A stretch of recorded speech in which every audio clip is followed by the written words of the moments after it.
Hello, everyone. I'm Jason Cohen, the author of An Introduction to the Art and Science of Chinese Tea Ceremony. Today, we're discussing Book 1, Chapter 5, Section to be Determined, the applications of levels to pedagogy. Here to talk about this chapter is our editorial team, Patrick Penny and Ryan Ahn. Hello, Pat. Hello, Ryan. Hey, Jason. Afternoon. My first question. In this chapter, I argue for education as a scaffold. What does that mean, and what are the implications of such an implementation for pedagogy? Well, I would say that you're trying to say that education should not be a formalized structure, in that the education itself does not build the structure for those undertaking it. The education helps to form a shape around which the person being educated will build their own structure. That is to say, there's, as you mentioned in the book, scaffolding, right, being built by this education. But the person who's receiving the education can still form their own preferences, still explore, right, their own aesthetic, build their own knowledge within the scaffolding that's provided by the teacher. So it's really, I think, meant to be, the education is meant to be a point upon which someone can build their own knowledge base and be guided in the right direction. And do I succeed in arguing that? I think you do. I do have a background in teaching as well. I've spent a couple of years teaching, and scaffolding is actually the name of a couple different teaching techniques. And you provided a pretty good framework, which does fit some existing pedagogical tools and methods. I do feel, to go to your oft used question, what's missing, that there's a point at which students, right, know something well enough that they are able to share it themselves. So the point at which they become maybe not the quote unquote teacher, right, but they're teaching it to their peers. I feel that transition from, you'd say, maybe knowing the material to being able to teach the material is missing from your current edit of this chapter. Ryan, do you have anything to add in that question? One of the things that might be worth discussing is, what are those scaffolds? So you presented the three frameworks of utilitarian, structural functionalist, and phenomenology, but there's certainly other components as well that are very important, from tea production to basic knowledge of history, all of which are fairly important in understanding and appreciating different types of tea as you progress through the different levels and of the practice. I would say for me, as I read this chapter, I thought about it exclusively as applied to brewing. So certainly if we open the lens and think of not just brewing, right, not just using the gongfu cha, right, methods of brew tea, but then if you think of your understanding of tea, especially as we approach the phenomenist level, then definitely those other pieces of knowledge will become important to work into the framework. But when I was just thinking utilitarian or structural functionalist, I was thinking really exclusively about brewing. Can teachers teach someone how to present? Can they teach them how to set up a chashi and how to make a setting their own? I would say that you can show someone how to present well, and you can give them pointers. I think, we all know that presentation, right? Presenting is a skill. And if you don't do it, right, you won't build that skill. So no one just comes, out of school, an amazing presenter, an amazing storyteller, someone who gets, requested to do TED Talks or the like, right? So it's something that people can teach you, but then you also need to practice on your own, just like I would say gongfu cha. So, brewing, we can learn the basics, but if you don't replicate what you've learned, test the boundaries of what you learned, and provide that intuitive framework, then you're not going to be good at it if you haven't practiced it. Should teachers mandate or suggest their student preferences? Maybe Jason, just to make sure that Ryan and I both understand your question, you're saying, should teachers tell students what they should believe as far as preferences go? So should a teacher say you need to like 75-42 or the like? Is that what you're asking? You're muted. Exactly. Should they suggest or should they mandate the preferences that their students should hold? I think a bad teacher would mandate absolute preference, in imposition of absolute preferences. Because you have at the really low level, when someone comes in not knowing very much knowledge, they might have preferences that are not positively correlated with the characteristics of what is considered high quality tea.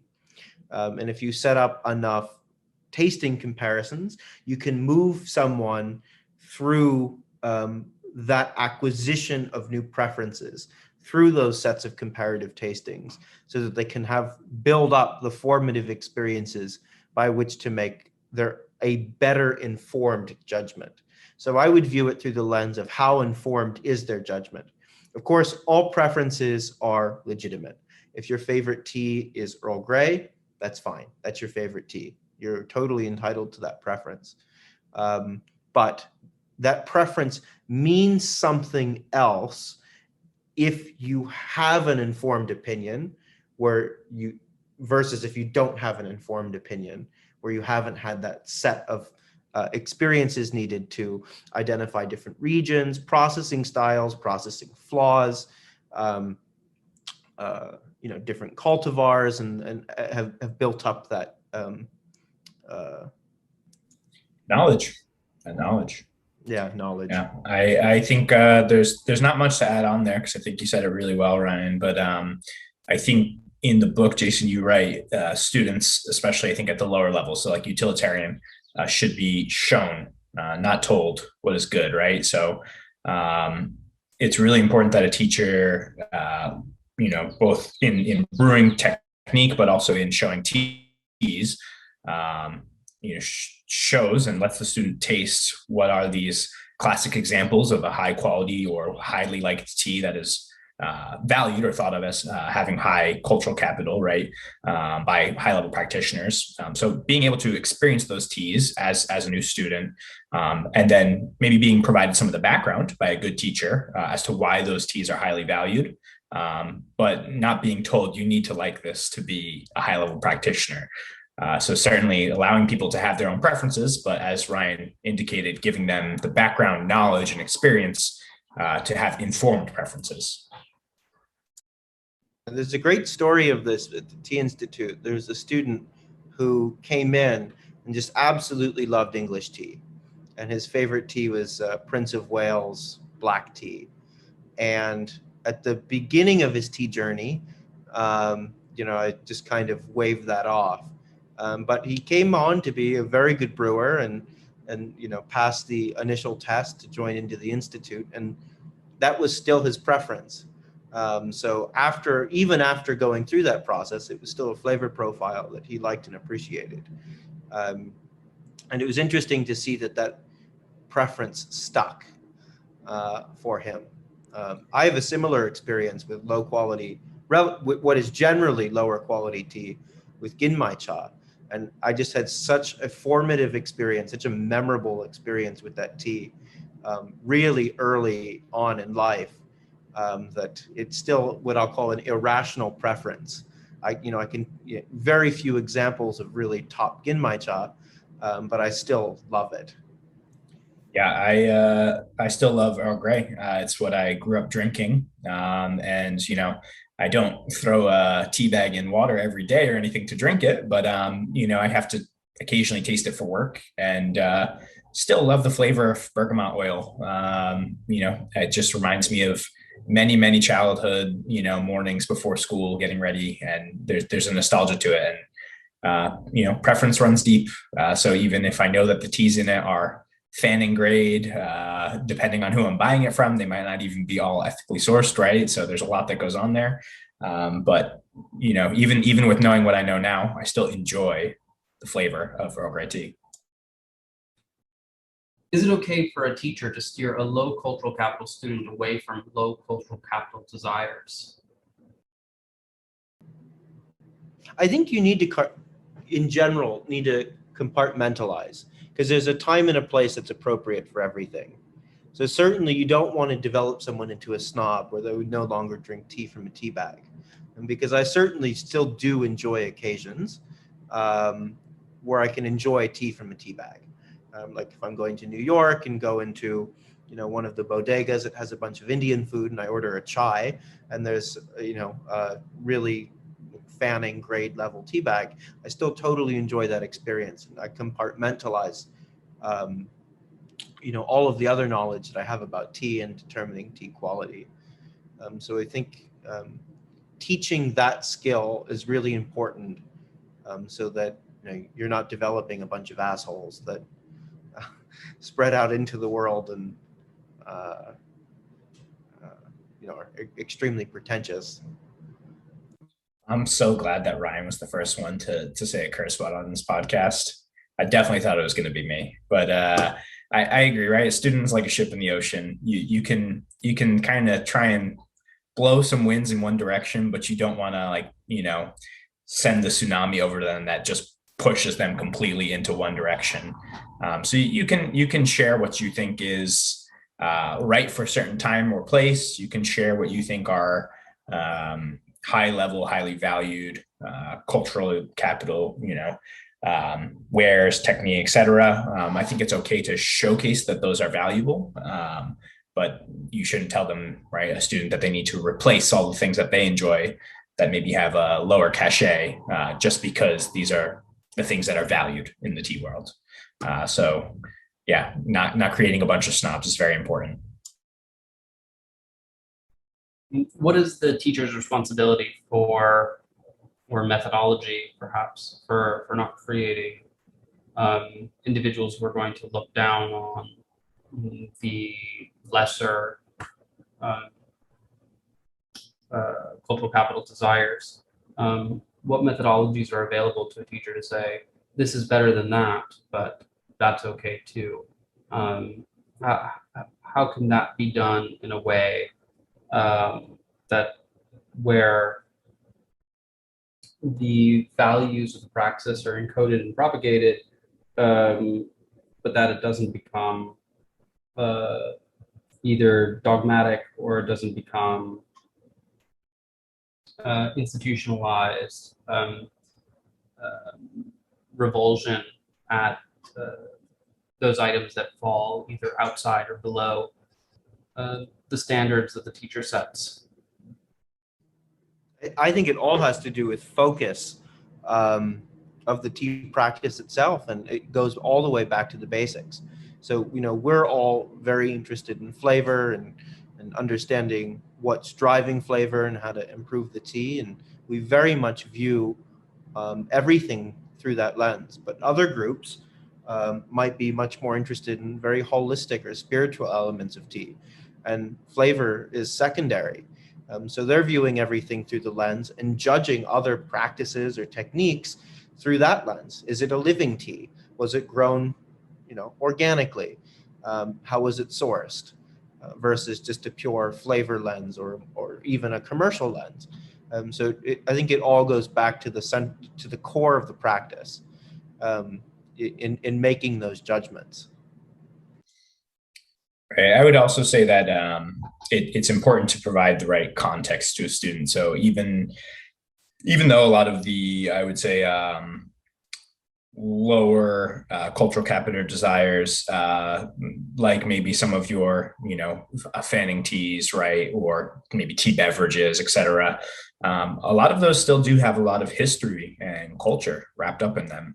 And so even though they might not shine as, an example of high cultural capital in the type of tea ceremony that we practice, sensory focused one that Ryan mentioned, things like, even just Indian teas of different fanning grades, et cetera, right? Your different Darjeeling or Assam, Nilgiri, et cetera, have a long and storied history.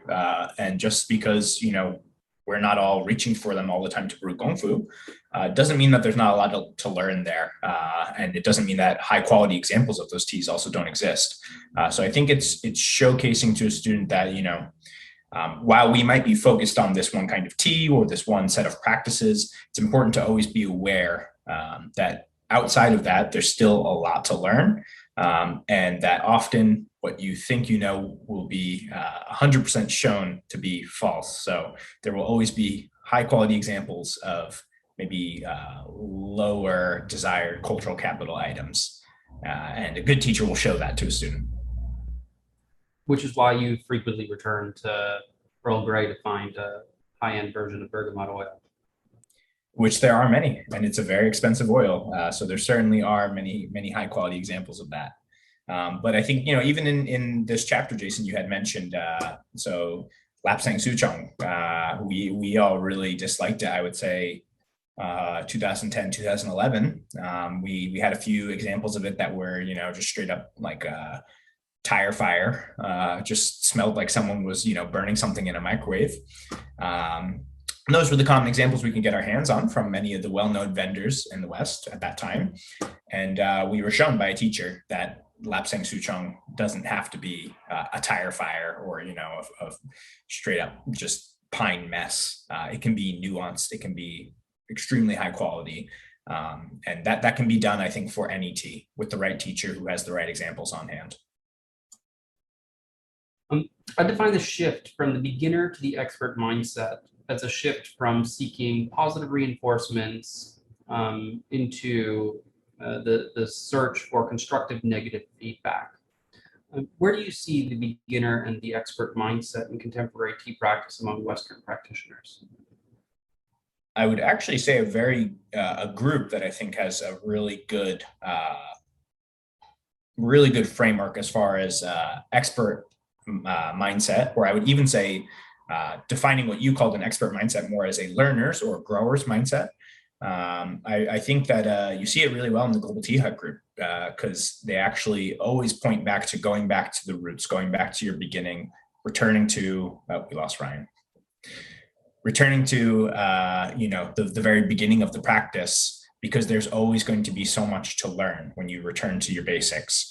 I think it's a lot of the time the people who think that they already know everything. And I don't have a concrete example of these people, but certainly I think even myself, I've gone through phases where I feel like, oh, why would I go back and do those basic practices? Why would I go back and do that experiment? I already know the outcome. People who I think who have achieved that shift are always willing to go back to the basics and try them again because they know that there's something they can still learn and pick up on. There's things that by returning, you've reached a certain level where now you can understand a deeper nuance or angle of it. So I do think there's definitely groups who have a really good learner's mindset or the expert mindset that you had mentioned. And I do struggle to find people who maybe have the beginner's mindset. It might not be good to call people out on that either. Ryan, do you want to add to that? I totally echo what Pat said. I think Global Tea Hut is a great example of a group that keeps its beginner's mindset. It's also a group that's pretty impressive in the way it addresses different pockets of knowledge. There's people that have been subscribed to that magazine and a part of that community for 1 year or several months, and some for many, many years. Back at the Tea Institute, we received the magazine back when it was printed on paper and it was in black and white. I'm pretty sure it was hand bound. So just reading and watching them as a group over the years and visiting the center, I think they've done a very good job addressing pockets of knowledge and really keeping the basics while also expanding the overall level of knowledge of the group. Albeit their focus is a little different than our very sensory first focus, but they are certainly always asking for feedback, and they're constantly improving. You can literally see it in the magazine itself over the course of the years. So I think they're a great example of that. On the other side, people who are a little bit less open, I think that I think that there's a trend. The groups that have largely in-person communities seem to evolve in a faster, different way that's more responsive to feedback than hermits that are blogging on their own and learning about tea on their own. And it feels like they have a larger presence than they actually do because their digital footprint is quite large on Instagram, on Reddit, on YouTube, whatever. So in some ways, it's almost a little unfair, pinpointing any of those groups because they're so small, but they have such a large digital footprint. But on average, they seem to be less amenable to critical feedback. But at the same time, because they're hermits, like, what am I going to say? Like their tea sucks? Like, I don't know. I didn't taste their brew. I can look at their technique and the wares that they have and the tea that they're sourcing, but I'm still not directly engaging with their tea practice. I think Jason puts it pretty succinctly here that if the aim of your practice is to make tea that you like, that tastes good for you, and you're only brewing for yourself, then the structural functionalist level is as far as you need to go. As long as you like the artistic output of what you're doing, and sure, you can share that on the internet, and if other people like it too, there's really no further that you need to go. I certainly know what you're saying, Ryan, where I think that people who maybe have large online footprints, there's a certain authority that they need to establish, right? To say that this is why you should keep coming back to my blog, my vlog, etc. I know XYZ about tea and it's well established here. And so I think a lot of those times when those people are challenged as far as maybe a detail or minutia on the tea or the tea practice, it feels maybe like an attack on their entire writing, their blog, their authority. So certainly, I can understand where they're coming from, but I do agree that like us, our tradition was in person, and we were always tasting other people's tea and always giving feedback. And so we're so used to that negative, constructive feedback, constructive being the big word. We wouldn't just tell people like, oh, this tea is shit, you did a terrible job of brewing it. But, providing like, oh, well, how was your pour? When I saw you pouring, you were using quite a lot of strength. It was a very, thick stream of water for this very delicate bud heavy green tea. So providing very specific feedback. That's things we were all very used to. And so we were very open to it. So I think there is an interesting group versus individual dynamic there that could be explored more. That perfectly transitions us to my next question, which is, should students be forced to present tea ceremony publicly as part of their education? 100% yes. I think it made me so much of a better brewer. When you're surrounded by people who are interested in tea, want to learn more about tea, are practicing side by side with you at some degree of a close level, there's a level of comfort and general understanding among the whole group, which makes it very easy to share tea with those kind of people. When we were at the Tea Institute, right, brewing for other institute members or other club members, there's no stress to that, and there's not a lot of preparation needed. When you go to an outside group who maybe is less familiar with tea, has a different, praxis or focus within the tea ceremony, or people who are really just complete laymen when it comes to tea, that is really the way to improve your practice and to really actually practice that muscle of the phenomenist approach. So understanding where your guest is at and how you can shape your performance, right, your brewing and your sharing of the knowledge around the tea and the tea ceremony to meet them where they're at. And that is the skill that really requires a lot of practice, but is the most important, I think, for spreading the praxis of going for Chan tea ceremony, reaching outside audiences who aren't already looking for this knowledge on their own, sharing it with them in a way that they also want to take up the mantle, right, and learn more. That's I think one of the most important skills. So I think everyone needs to try and brew tea for other people, brew tea for people who aren't into tea, share tea as much as possible. Yeah. And just to add on to what Pat was saying, it also just puts you right back in that beginner's mindset. It takes you out of that echo chamber that is your core small circle or even yourself.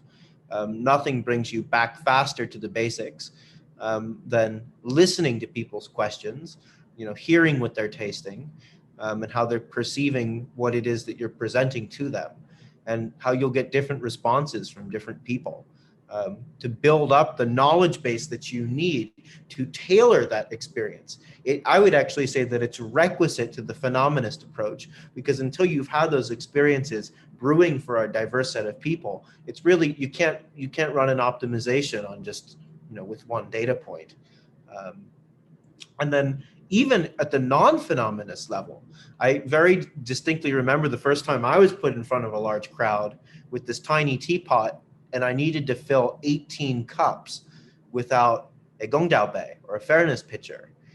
So talk about being put on the spot to make sure everyone gets an even cup, and I can do enough rounds so that I can go back and it's the same concentration for everyone.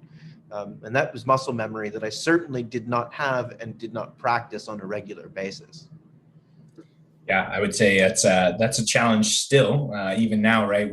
So what you were referring to, Ryan, is we used to have a lot of large events, right, at the Tea Institute, and often at those large events, there would always be a focus on maybe 20, 30, 40 people would be in the room focusing on one person brewing a tea. And so all eyes are on that person, and they're brewing tea for almost everyone in the room.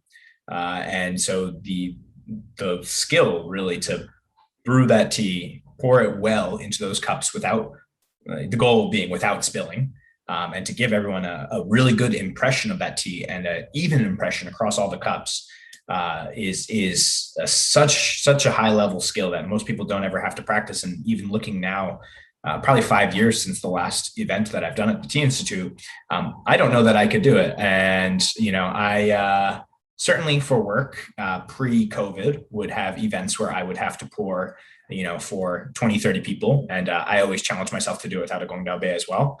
But now kind of in our COVID world, where I'm still once again brewing tea for really just myself and my partner, brewing into that many cups is a skill that I think I've lost again. So through the course of this podcast, I've learned something I need to go and practice. Yeah, I don't even know if I personally have 18 cups, but going back to the namesake of this podcast and your book, Jason, or the web series, Tea Technique, right? Like there's things that you can learn along the way that can prepare you for it. So like one of the things that I used to coach people through, if they were put in that position, because there's a lot of eyes and, the Tea Institute's putting front and center in front of a lot of outside people, is that you can use something like your preheat as your practice run, right? So you fill up the teapot all the way to the point where you think the leaves will not absorb the water. So it's the exact amount of liquid that you anticipate going out. And you want to pour exactly the same way you would pour for that tea. And it's a whole practice run, both pouring into the teapot and pouring out. So you actually get two chances to do it. And if you run out of preheat water on the cups, it's no big deal. You can just use the Tetsubin and preheat those extra cups that you missed. But now you know the exact level to stratify that tea across all of those cups.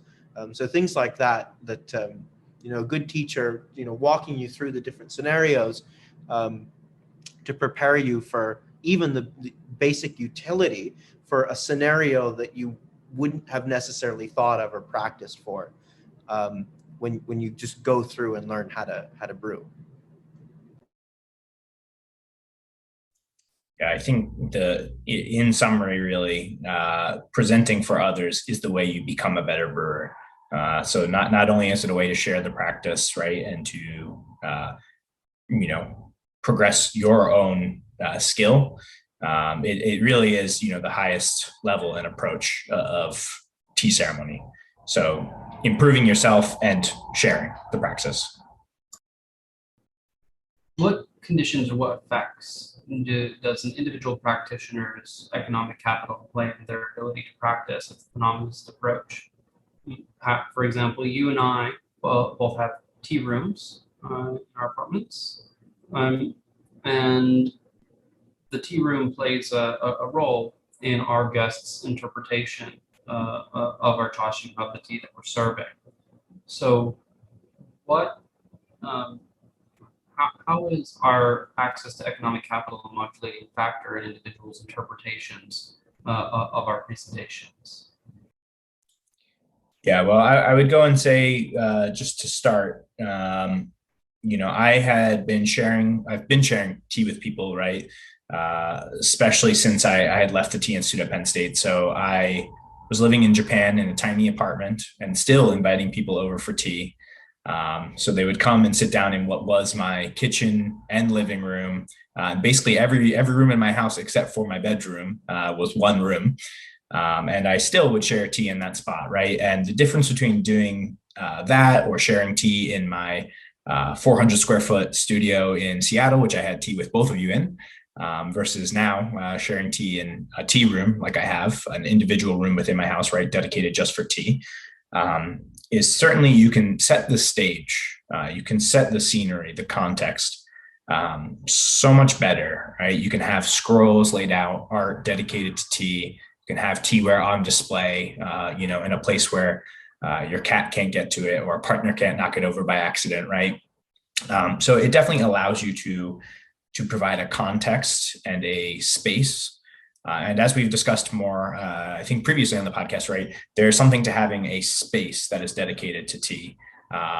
There is kind of an energy and a feeling that you can craft around that space. And when, non-practitioners enter that, they can see just by looking around that, okay, I've entered something, I'm not quite sure what it is, but I'm going to sit down and be a little bit more receptive maybe than if I sat down on your couch in your living room and you started to break out these wares and start brewing. So it sets some context. So I think what I'm trying to say is that having the capital to have a space like that helps you set up the context. And additionally, right, having more of this financial capital might allow you to have wares that more immediately are recognizable by non-practitioners as being something a little foreign, right? So if someone sees you take just like a Hamilton Beach kettle and boil your water, their reaction to that and their context is going to be very different than if they see a tetsubin on a nilu, right, with charcoal burning and hopefully a window open so you don't die of carbon monoxide poisoning. But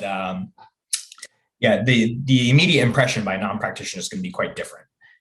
So I think having the capital to have those kind of wares, which are cues for non-practitioners, helps to really set the stage for a phenomenist practice.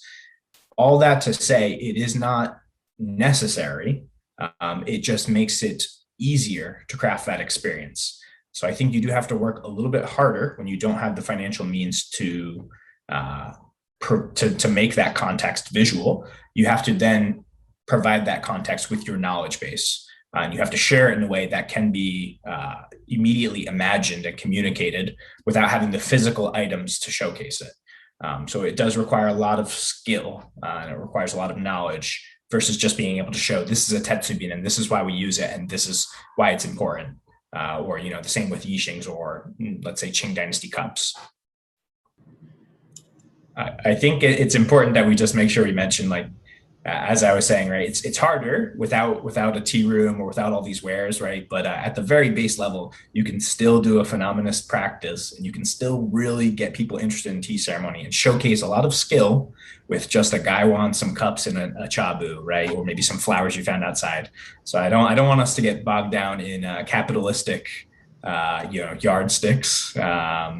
But certainly just to point out here, this is a means of education that we're talking about this with everyone, trying to share our insight and input. You don't need a lot of money to practice Gong Fu Cha, although it helps. Money doesn't buy happiness; it buys tea. And tea makes happiness. So with that, on to you, Ryan. To echo what Pat was saying, it's a lot about intention, right? And people can feel intention, right? Because on the opposite extreme of that, having a tea room and, just having it be a giant session where you're doing a lot of signaling on your economic capital, right? If it's devoid of intention, of creating a good experience that comes from the heart, and you're creating a space and a scenario where you bring it down to the level of the practitioner. So even something like fresh cut flowers or, you know, other personal elements that you can draw in can make or break that experience. I think we can all think of examples of very, I don't want to say specifically wabi-sabi, right? But very restrained tea ceremonies using very few implements that were magical, right? We've had wonderful sessions with very plain basic wares. So you don't need, you know, Toyotomi Hideyoshi's golden tea room to have a nice tea experience or to have a good phenomenological practice for other guests. It can be, you know, that withered straw hut. That's okay. You mentioned that you actually did believe that there was something missing from this chapter. Yeah, I had mentioned it before. So I think that, you know, you've got the Hello Kitty cup in there, which is a great addition. But I think what's really missing is that there's another element to progressing the praxis. So going through the stages of learning, utilitarian, instructional, functionalist, phenomenological, you build your own skill. And once you've reached a certain level, you can start to push the boundaries of the praxis, right? Trying to drive it with your own aesthetic in a direction that you think will improve some outcome of the practice. I do think what was missing is that there's also a transition as you go through. You learn the materials at one stage, and then you can start to teach those materials, right? So once you've kind of arrived at the structural functionalist level, you can start to help people pick up a gaiwan and pour into cups. And while you might not be as good at teaching it as someone who's, you know, reached a higher level, that act of teaching helps you to solidify your own foundation and your own skills. And as you get higher in the practice and you've reached the phenomenological approach, that's when teaching becomes very important, because I think not only do you improve your own skills, but you start to share the practice with others. And I think that's what I found was missing in here, was that the goal really of the pedagogy here is not just that you're shaping the scaffolding for students, but that those students then go on and share the practice with others, right? Build other people's scaffolding. And that's how I feel that we drive forward a praxis, whether it be through honing and sharpening a technique is one way, and the other way is by sharing it so that more people are engaging in the practice, through which you'll have hopefully individuals who are really sharp and can drive it forward. You know, we'll get the Einsteins of tea one day. So that's what I felt was missing. Ryan, do you feel that transformation merits including? I do. I think it's incredibly important. I actually don't really have much to add, but the survival of the propagation of this practice very much depends on the performance art of it, to inspire others to go through the same journey and to obtain similar knowledge, so that they can become active contributors as well. So that it truly does remain a living art and continues to evolve and continues to grow its active practitioner base. We are now on to our final reoccurring section, hot takes. My first hot take question: what was a low cultural capital item a teacher steered you away from? You know, I don't think it's low cultural capital, so I'm not going to answer this correctly, but a previous teacher of all of ours steered me strongly away from smoking cigars, which I find to be, you know, at least of medium cultural capital. But yeah, it told me I'll never be able to taste tea properly if I smoke cigars, which was not a habit of mine, something I did once, twice, 3 times a year. So he had a very strong opinion on that, and spicy food. Ryan. I think this showcases that we had good teachers. We didn't have too many teachers who really tried to steer us hard in one direction. Yeah, I'm really struggling with this question. Maybe like Winchang Bays. I'm pretty sure when I was putting in my first tea order or two, I consulted both of you guys and said, you know, forget the Winchang Bay. It's the only thing that immediately comes to mind.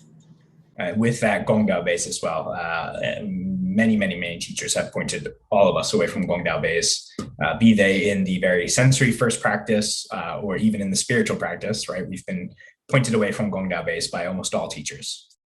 I think really on in my early days, I was really into the idea of seasoning teaware, and I almost bought a fake Yixing Gaiwan.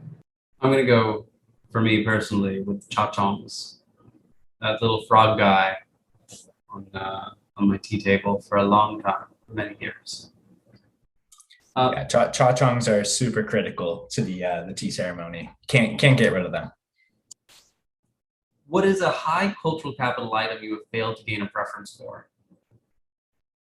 I would say that there's some. I'm not going to name specifically the potters, but there's a lot of master Japanese potters for different kyusu, which I would say recently have come into vogue in the Western tea community.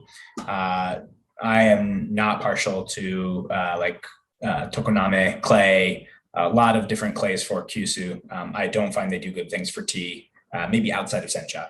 And a lot of people are using them for Chinese teas now. It's come into vogue. I'm not into it. I know that they're high quality artists using high quality clay. I don't think it does good things for tea.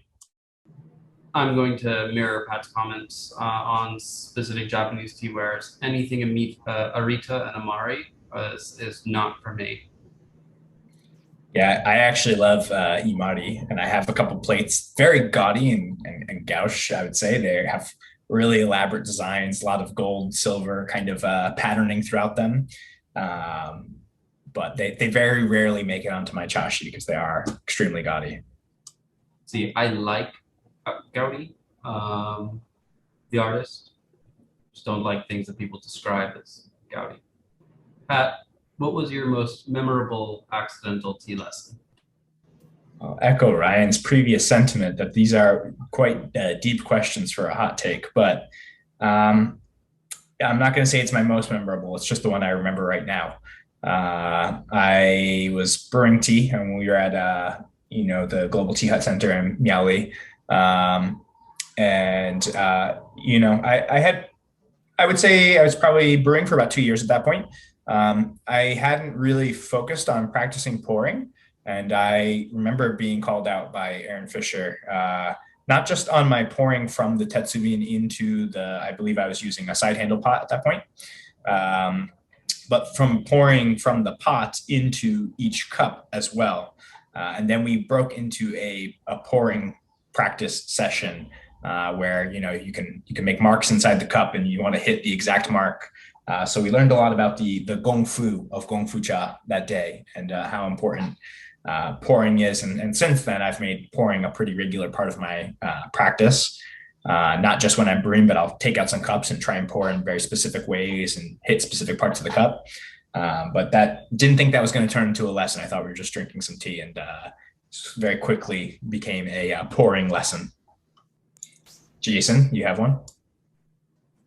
Well, I do have something I can share very quickly. My most memorable accidental tea lesson was after 2007, when I was spending tons of time in the pu'er market in Kunming. Went around, bought some tea, bought some wares, basic implements, spill tray, got back home to where I was living at that time in Miami, and realized that I had absolutely no idea how to brew. And that was what really started this rapid descent into the world of tea. Was thinking that I had great taste in tea and that I knew lots about tea, and got back to Miami and realized that I did not know how to brew. So it's the snowball that started the avalanche. Yes. Well, thank you everyone for joining us in this edition of Tea Technique Editorial Conversations. Please join us again for a discussion of the next chapter, What is Good Now?